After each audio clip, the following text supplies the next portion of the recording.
आज के इस वीडियो के अंतर्गत देखिए, आज हम रामवृक्ष बेनीपुरी जी का जीवन परिचय देखेंगे। इनकी रचनाएं, साहित्यिक विशेषताओं के अंतर्गत हम इनकी भाषा शैली देखेंगे और साहित्य में स्थान पढ़ेंगे। देखिए, आप सभी को यहाँ पर मैं वही लेखक परिचय बता रही हूँ जो आपसे देखिए बोर्ड एग्जाम में पूछ जाएंगे। तो काफ़ी इम्पोर्टेंट लेखक परिचय रहेगा आज की इस क्लास में हमारा रामवृक्ष बेनीपुरी जी का। तो देखिए, आप सभी को यहाँ पर हेडिंग डालना है जीवन परिचय की, ठीक है। और आपको साथ में स्केल लेकर बैठना है ताकि आप सभी इसके नीचे जो अंडरलाइन करनी हो वो आसानी से कर सके। यदि आप हाथ से करेंगे तो देखिए लाइन आपकी इधर उधर चली जाएगी, तो आपको स्केल से 2 अंडरलाइन करनी है, कर लेंगे। तो देखिए, रामवृक्ष बेनीपुरी का जन्म सन 1902 में बेनीपुरी ग्राम में एक साधारण किसान परिवार में हुआ था। तो रामवृक्ष बेनीपुरी जी का जन्म कहाँ और कौन से सन में हुआ था? तो रामवृक्ष बेनीपुरी जी का जन्म सन 1902 में बेनीपुरी ग्राम में एक साधारण किसान परिवार में हुआ था। देखिए, इनका नाम इनके गांव के ऊपर ही रख दिया गया है। देखिए, पूरा नाम क्या है इनका? रामवृक्ष बेनीपुरी। यदि आपको इनके गांव का नाम याद ना रहे तो देखिए आप इनके नाम पे से ही लिख दीजिएगा, ठीक है, क्योंकि आखिरी में क्या है? बेनीपुरी। तो इनके गांव का नाम क्या है? बेनीपुरी ही है। तो आप लिखिएगा कि रामवृक्ष बेनीपुरी का जन्म सन 1902 में बेनीपुरी ग्राम में एक साधारण किसान परिवार में हुआ था और बचपन में ही इनके माता पिता का देहांत हो गया। जब ये छोटे थे तभी इनके माता पिता गुजर गए थे, ठीक है। इनके माता पिता क्या हो गए थे? गुजर गए थे, उनका देहांत हो गया था। और सन 1920 में असहयोग आंदोलन में भाग लेने के कारण इनकी स्कूली शिक्षा अधूरी रह गई। इन्होंने 1920 में असहयोग आंदोलन में भाग लिया, जिसके कारण इनकी स्कूली शिक्षा अधूरी रह गई, यानी कि बीच में ही इनकी पढ़ाई रह गई थी, ठीक है। और बाद में हिंदी साहित्य सम्मेलन प्रयाग से विशारद की परीक्षा उत्तीर्ण की और सन 1968 में इनका निधन हो गया, ठीक है। तो ये है इनका जीवन परिचय कि रामवृक्ष बेनीपुरी का जन्म सन 1902 में बेनीपुरी ग्राम में एक साधारण किसान परिवार में हुआ था और बचपन में ही इनके माता पिता का देहांत हो गया, यानी कि मृत्यु हो गई।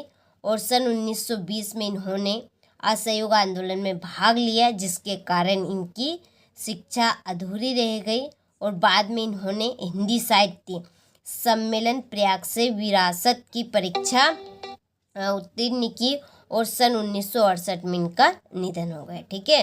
तो इनका ये था सिंपल सा जीवन परिचय, आप अच्छे से कंप्लीट करें। तो चलिए अब हम इनकी रचनाएं देखते हैं। तो देखिए, आप सभी को इस तरह से हेडिंग डालनी है रचनाओं की। इसके नीचे आपको 2 अंडरलाइन करना है। देखिए, एमपी बोर्ड में आपसे 2 रचनाएं पूछी जाएगी, साहित्यिक विशेषताएं और साहित्य में स्थान पूछा जाएगा। तो आपको इन तीनों ही चीज़ों पर फोकस करना है, 2 रचनाओं पे, साहित्यिक विशेषताओं पे और साहित्य में स्थान पे, ठीक है।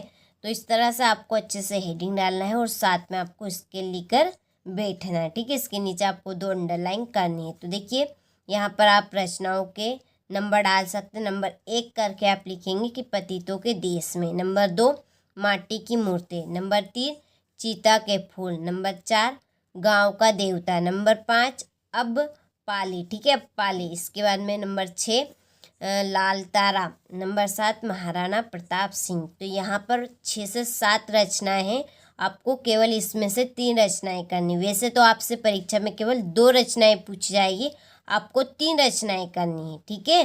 कर लेंगे आप इसमें से 3 रचनाएं, कोई सी भी कर लीजिएगा। पतितों के देश में, माटी की मूर्ति, चीता के फूल, गांव का देवता, अब पाली, इसके बाद में है लाल तारा और एक है आपका महाराणा प्रताप सिंह, ठीक है। चलिए, तो स्क्रीनशॉट आप अच्छे से ले लीजिए और अच्छे से कंप्लीट कर लीजिएगा। इसके बाद में है साहित्यिक विशेषताएं, ठीक है। साहित्यिक विशेषताओं के अंतर्गत भाषा शैली रहेगी आपकी। तो आपको इसी तरह से देखिए हेडिंग डालना है। आप इस तरह से यदि लिखेंगे तो आपको पूरे के पूरे नंबर मिलेंगे, नंबर कटने के कोई चांस आपके पास रहेंगे ही नहीं, ठीक है। तो आपको इस तरह से हेडिंग डालनी है। तो देखिए, इनकी भाषा शुद्ध साहित्यिक खड़ी बोली है। जो इनकी भाषा है वो कैसी है? शुद्ध साहित्यिक खड़ी बोली है। और इनकी भाषा में ओज है। इनकी सशक्त भाषा विचार और भाव का, ठीक है, भाव को अभिव्यक्त करने में समर्थ है। जो इनकी भाषा है वो बहुत ही सशक्त भाषा है, जो विचार और भाव को अभिव्यक्त करने में कैसी है? समर्थ है। और आपने वर्णनात्मक शैली में यात्रा वर्णन किया है, ठीक है, उन्होंने वर्णनात्मक शैली में यात्रा का वर्णन किया है तथा रेखा चित्र का। कथात्मक शैली में कहानी और उपन्यास का वर्णन किया है। इसके बाद में विचारात्मक शैली में निबंधों की रचना की है, ठीक है, इन्होंने विचारात्मक शैली में किसकी रचना की है? निबंध की।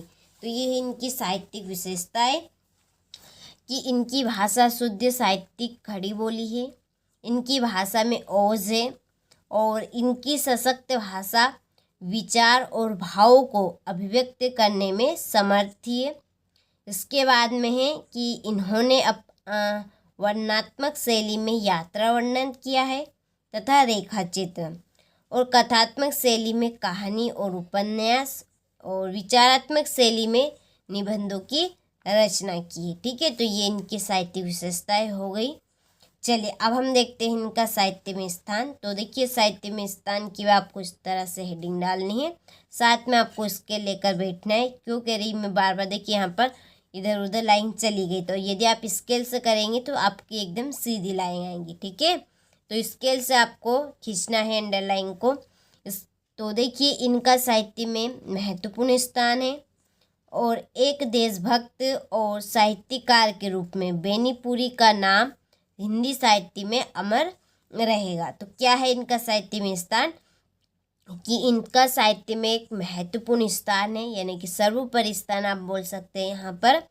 और एक देशभक्त और साहित्यकार के रूप में बेनीपुरी जी का नाम हिंदी साहित्य में हमेशा ही अमर रहेगा, ठीक है। तो ये इनका साहित्य में स्थान काफ़ी सिंपल है। आप सभी अच्छे से इसका स्क्रीनशॉट ले लीजिए और अच्छे से कंप्लीट करें। यहाँ पे देखिए मैं आप सभी को वही लेखक परिचय बता रही हूँ जो आपसे बोर्ड एग्जाम में पूछ जाएंगे, ठीक है। चलिए तो आपने अच्छे से स्क्रीनशॉट ले लिया होगा, तो अच्छे से आप इनको कंप्लीट करें।